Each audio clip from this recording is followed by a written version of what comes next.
Chapter 56. No! Harold screamed as he watched Coraline's ship disappear inside a fireball of rocket fuel. The shock wave followed, but it wasn't alone.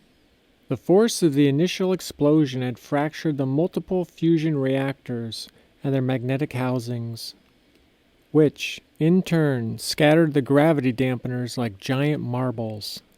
This, combined with the Chaos Engine's output, turned the unleashed fusion plasma into a miniature sun.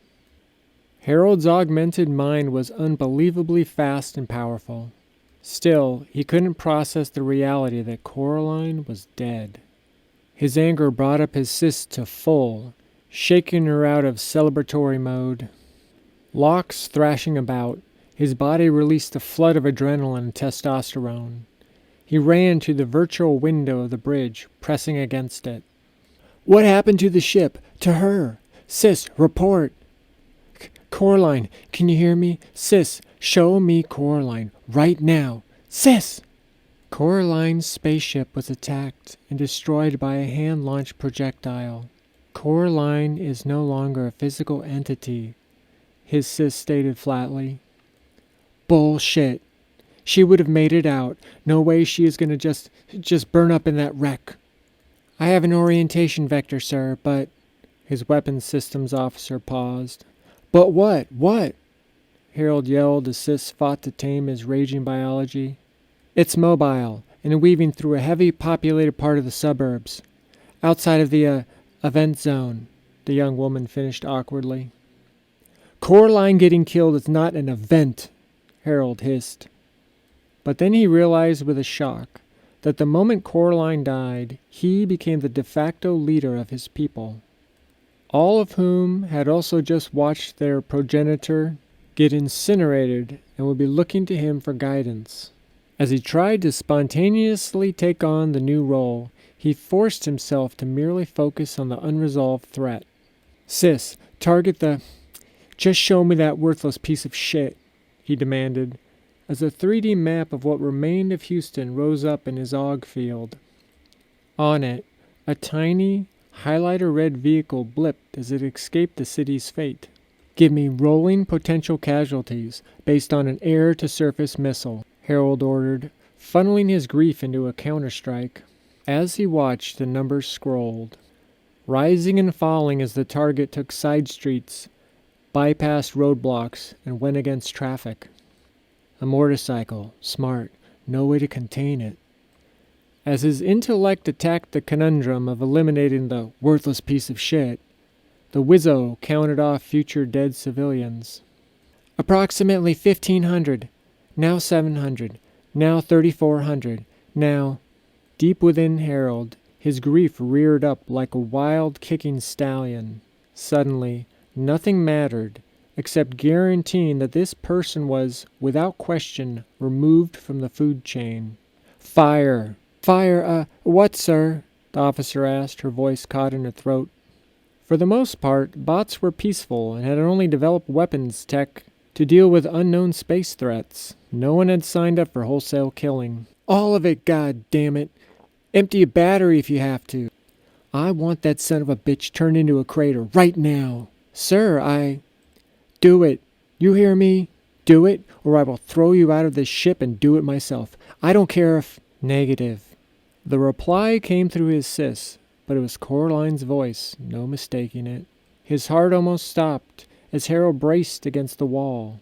As he stood, petrified, the toxic plume of ash and deconstructed city finally caught up with them, engulfing Harold's ship in a thick haze of sangria-red particles. "What's happening to me? Am I going mad? This is impossible," he thought. He had officially just hit his limit for processing outlandish realities. "Harold, listen to me. This is Coraline. Tell them you are all right, then excuse yourself. Find a secure location." The bridge crew could see Harold was frantically battling unshared internal dialogue, which was scary enough, but his sudden fall into silence was even more disturbing than his previous order to kill thousands of innocent people. After a moment of tense, frozen unease, he stood tall and wiped his eyes. I must apologize. Sorry, everyone. Belay any previous orders. There will be no retaliation today. I'm leaving the bridge in the capable hands of my Wizzo. She made the right call in a moment that... You can do it. Just keep going, Coraline's voice whispered, helping and hurting at the same time. That has tried us all. There was a reason Coraline handpicked all of you. And today, as a crew, you handled your first major disaster most admirably. You proved her right. So, proceed to our next resupply, and alert me on our approach. Thank you all. I just need some time to grieve. All right, then. Harold trailed off, his eloquence and acting abilities exhausted. A relieved round of yes sirs rang out as he exited the bridge. Down the hall, he entered his solitary private captain's quarters. Harold. It was her voice, Coraline's. But it was so calm, collected. Sis, when was this? Harold, it's not a recording. It's me, Coraline. I'm speaking to you in real time. But I saw you, the ship, that explosion. No one could have... Wait, a lifeboat pod? You escaped, made it out. Oh, my little genius, you are so... I died, Harold. No one made it out. Not alive, anyway. Coraline stated, shattering his last hope. Both things can't be true, which means I'm having a psychotic break. This voice, it's not Coraline's or Sis. It's my own fucked up mind. Or what if I must have hit my head? The explosion. Maybe I was tossed around and cracked my skull open, he said, running a hand over his scalp and locks, but realizing that made no sense. No, wait. Maybe Coraline is dead, but Cor thinks I can't handle that much trauma. So she's projecting some kind of bullshit version of Coraline into my aug field, trying to fool me, shielding me from the truth. Sis, show me. Show me what really happened. What's really happening to me right now.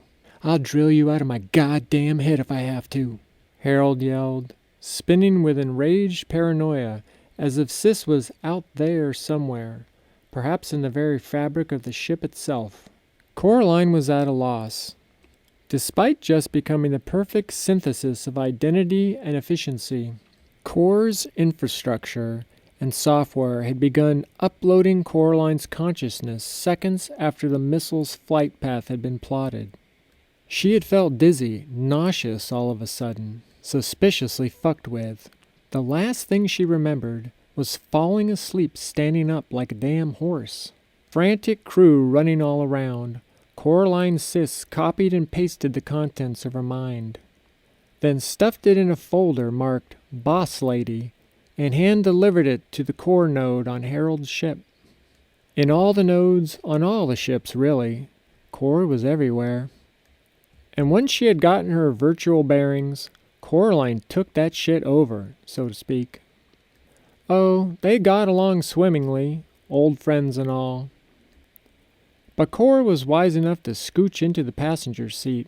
However, for security and congruency's sake, Coraline thought it best to assume Cor's outward identity.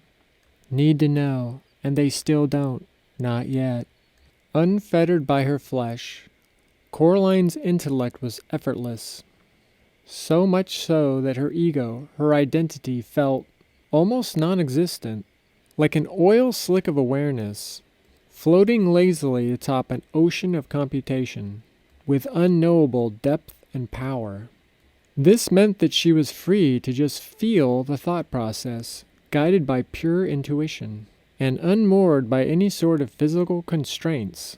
She could create to the limits of her imagination. Now that her existence was purely digital, she could... Wait, maybe that's it. I wasn't given a choice. Understandable, imminent death and all. But Harold, what if I gently suggested he join me? Explain how archaic an organic body is, and how, when he uploads, he will be able to...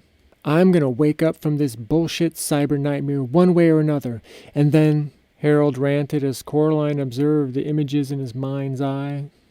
The horrific memories of what had happened to her and what he had almost done to thousands of Reggies. Worse yet, what he might do any second to reality test his predicament. Fuck it. Plan B. She wasn't in the mood to argue or debate anything or anyone. And until she had a better way of keeping him from destroying himself or the ship, there was a less permanent solution. He could just decide whether to upload or not when he woke up, right? But then, suddenly, a bleary-eyed Harold was waking up. The bright sun pushed through their olive-drab curtains. Oh, how he hated those damn curtains, Harold thought, rubbing his eyes. The door of the captain's quarters whooshed open, and a robot wheeled in. Gently, it gathered a passed-out Harold in its 4 articulated arms, cradling him how Coraline would.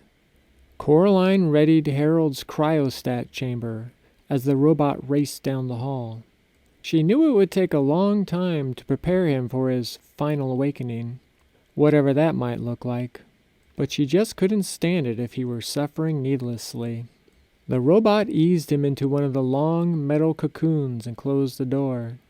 As a fraction of Coraline's elastic perception squeezed into the tiny program where Harold now lived, her core persona explained to the crew why Harold had been put on ice, and that everything would be just fine. Coraline was giddy, happy to be back in simpler times. She felt like her original, organic, sexy self, and with a sprinkling of digital pixie dust, this Coraline only had a nagging suspicion that she was an extension of a much larger, grander organism. "Hey there, sleepy ass," Coraline said, handing him a massive cup of tea. "Hey there yourself. Wow, I just had the trippiest dream ever. See, this is why I always say no greasy snacks before bed. Are you ever going to learn, my sweet Harold?" Coraline asked rhetorically, taking his head in her warm hands and kissing his forehead. "So, what are you going to do today, babe? More work on core or a research?" Harold asked cautiously, praying she wasn't about to head to her tiny closet dungeon, or go vape the street drugs he had found in the garage, but didn't have the heart to throw out. "To hell with it. Let's go play goofy golf and eat funnel cake till we puke," she said, crashing into him on the couch and latching on like a suckerfish. When they finally broke from the amazing kiss, Harold felt like he had just forgotten something. A critical question. If only he could... She kissed him again, and suddenly he couldn't give 2 flying shits about words. She pulled back, but just enough to whisper in his ear, "Or we could stay right here, all glorious day long, and screw our brains out." He smiled, then chuckled as she nuzzled his stubbly, lumberjack neck. "Cora, yes, that second thing, obviously." Now her hands were on his zipper. "But seriously, Cora." "Yes, my love." "What the